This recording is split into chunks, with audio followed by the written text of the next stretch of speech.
আসসালামু আলাইকুম, welcome back to my channel. সবাই কেমন আছেন? আলহামদুলিল্লাহ আমরা খুব ভালো আছি। আশা করছি আপনারা অনেক ভালো আছেন। সকাল সকাল ব্লগটা শুরু করে দিলাম। আজকে সকালের আবহাওয়াটা অনেক বেশি সুন্দর, খুব সুন্দর একটা রোদ উজ্জ্বল দিন, আর তারপরেও বাতাস বইছে সুন্দর। ভোরবেলা থেকে হালকা হালকা বৃষ্টি হয়েছে, তো সকালটা অনেক সুন্দর, একদম আজকেও গরম নেই, আবহাওয়াটা অনেক আরামদায়ক। সকাল থেকেই সংসারের টুকিটাকি কাজগুলো সেরে নিচ্ছি আগে ভাগে। এদিকে মেয়েরা স্কুলে চলে গেছে, ওদের তো 7টা সাড়ে 7টার মধ্যেই স্কুল, তো অনেক সকালে উঠতে হয়, আর ওদেরকে স্কুলে পাঠিয়ে দিয়ে তারপর আমি ঘর সংসারের টুকিটাকি কাজগুলো সেরে নিচ্ছি। কাজটা সেরে সকালে নাস্তা করে আবার ছোটো মেয়েকে স্কুল থেকে আনতে যাব। তো ছোটো মেয়ের সকাল 10টায় স্কুল ছুটি, আর বড় মেয়ের 12টায় ছুটি। চেষ্টা করি 10টার সময় গিয়ে বাকি 2 ঘন্টা বসে থেকে বড় মেয়েকে ছোটো মেয়েকে একসাথে নিয়ে আসার, কারণ সবসময় ওদের বাবা বাসায় থাকে না। যেদিন বাসায় থাকে সেদিন বড় মেয়েকে ওর বাবাই নিয়ে আসে, আমি ওকে 10টার সময় নিয়ে বাসায় চলে আসি।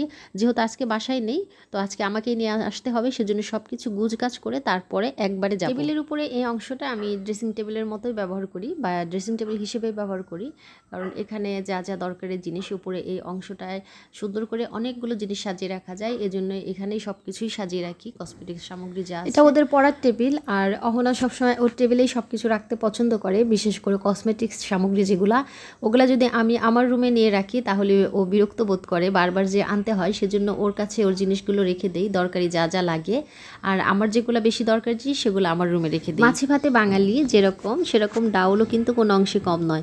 এমন অনেক মানুষ দেখেছি যারা মাছ মাংস চাইতে ডাউলটাকেই বেশি পছন্দ করে। প্রতিদিনের খাবারের তালিকায় তাদের ডাউলটা আগে থাকতে হয়। সেরকম আমাদের বাসায়ও আমার ছোট মেয়ে প্রতিদিনই সে ডাউল খেতে পছন্দ করে, তার জন্য প্রতিদিনই ডাউল রান্না করতে হয়।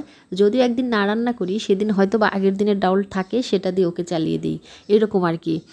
তো ডাউলটা আগে বসিয়ে দিচ্ছি, যেহেতু ডাউল হতে সময় লাগবে, আর সেজন্য ডাউলটাই আগে বসিয়ে দিই। এখনও হাতে অনেক সময় আছে দুপুর রান্না করার জন্য, তারপরেও ডাউলটা আগে দিয়ে দিলাম, সিদ্ধ হতে সময় লাগবে। আমি ভাত আর ডাল রাইস কুকারেই করি, চুলায় একটু সিদ্ধ করে তারপরে রাইস কুকারে দিয়ে দিই। কিছুদিন যাবৎ চুলাটা খুব সমস্যা করছে, প্রথমবারে জ্বলে না, দ্বিতীয়বারে জ্বলে।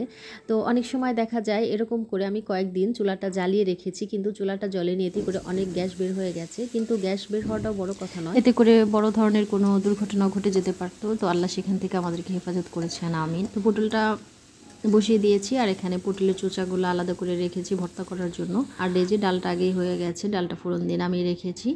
তো গতকালের কিছু মুরগির যে কোরমাটা করেছিলাম সেগুলো রয়ে গেছে, এগুলা গরম করে নেব। আর এই যে চোচাটা ধুয়ে নিচ্ছি, এর মধ্যে কিছু রসুন দিয়েছি, কাঁচামরিচ দেবো, কালিজিরা দেবো।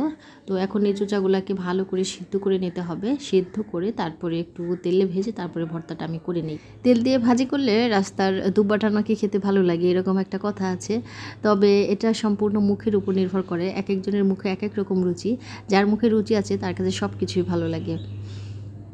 তো এখানে এই যে রাজরানী, দুই রাজার রানীকে সামনে দাঁড় করিয়ে তারপরে পড়তে বসেছে মেয়েরা।